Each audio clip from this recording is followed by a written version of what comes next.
hello friends আপোনালোকক স্বাগত জনাইছো মোৰ ইউটিউব চেনেল फ्रेंड्स আজি একদম ধামাকাদাৰ চেলেঞ্জ লৈছো ইফালে আছে স্পাইসি মেগি আৰু ইফালে আছে বয়েল এগ ইফালে আছে আলু চপ আৰু ইফালে মানে পুৰা স্পাইসি হ'ব সেইকাৰণে গাখীৰ লৈ লৈছো বলক আৰম্ভ কৰো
तमाम चला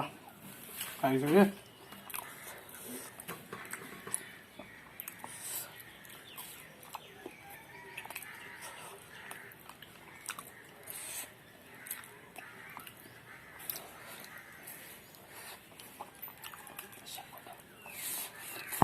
फ्रेंड्स भिडिओ तो जदि ভাল লাগিল लाइक कमेंट शेयर और सब्सक्राइब करिব और नेक्स्ट की चैलेंज लागे कमेंट करिব पूरा जला माने এটা আৰু গাখীৰ খাব লাগিব চাগে फ्रेंड्स আজিলৈ बाय बाय और এটা नेक्स्ट चैलेंजत লগ পাম